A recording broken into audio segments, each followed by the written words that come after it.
తక్కువ బడ్జెట్లో తిరుపతి ఏ విధంగా ఈరోజు చూద్దాం. మనకి తెలుగు 2 రాష్ట్రాల నుంచి కూడా వివిధ టైమింగ్స్లో వివిధ ట్రైన్లు అవైలబుల్గా ఉన్నాయి.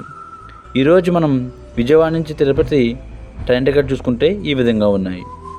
మనం ముందుగా విజయవాడ నుంచి తిరుపతి రైల్వే స్టేషన్కి చేరుకుందాం. తిరుపతి కొండ మీదకి వెళ్ళడానికి మనకి దాదాపు 3 మార్గాలు ఉన్నాయి. 1 బస్సు మార్గం, 2 అలిపిరి మెట్లు, 3 శ్రీవారి మెట్లు. మనం శ్రీవారి మెట్ల మీద వెళ్తే కనుక మనకి త్వరగా కొండపైకి చేరుకోగలం. శ్రీవారి మెట్లు ఈ విధంగా ఉంటాయి. మెట్లు పైనుంచి చూస్తే వ్యూ మొత్తం కూడా సూపర్ అంటే సూపర్గా ఉంది.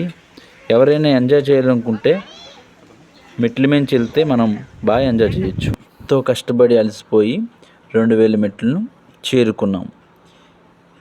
మా ఫ్రెండ్స్ అయితే కొంతమంది కింద నుంచి పైకి రావడానికి చాలా కష్టపడ్డారు. అందరూ గోవిందనామం ఒకసారి చేద్దాం.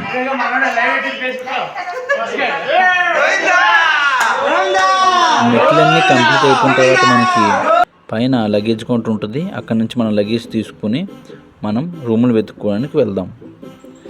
మనకి ఈ లగేజ్ కౌంటర్ నుంచి దాదాపు 1 కిలోమీటర్ దగ్గరలో సిఆర్ఓ ఆఫీస్ ఉంటుంది. అక్కడికి వెళ్తే మనకి 1000 రూపాయల రూమ్, 50 రూపాయల రూమ్లు అవైలబుల్గా ఉంటాయి. మన కంపార్ట్మెంట్ బట్టి ఏ విధమైన రూమ్ కావాలో ఎంచుకోవాలి.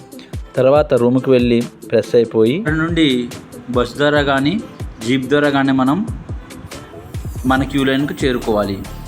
చేరుకున్న తర్వాత మనకి దాదాపు 5 గంటల నుండి ఆ రోజు వెళ్ళి భక్తుల రద్దీని బట్టి 10 గంటల వరకు దర్శనానికి సమయం పడుతుంది. దర్శనం చేసుకుని బయటకు వచ్చిన తర్వాత మనకి ప్రధాన ఆలయం ముందు పుష్కరిణి ఉంటుంది. పుష్కరిణి కంటే కొంచెం ముందుకు వెళ్తే ఎడమ వైపులో మనకి తరిగొండ వెంగమాంబ అన్నదాన ప్రసాద కేంద్రం ఉంటుంది.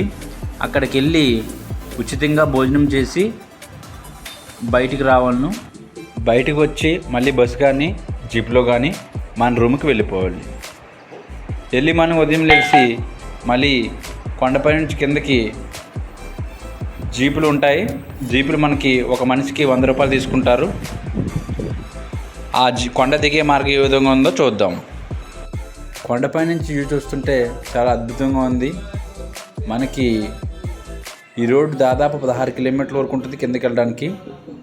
కొండపై నుంచి చూస్తే సిటీ కూడా ఎంతో అద్భుతంగా కనిపిస్తుంది. ఈ వీడియో నచ్చినట్లయితే లైక్ చేయండి, షేర్ చేయండి, కామెంట్ చేయండి.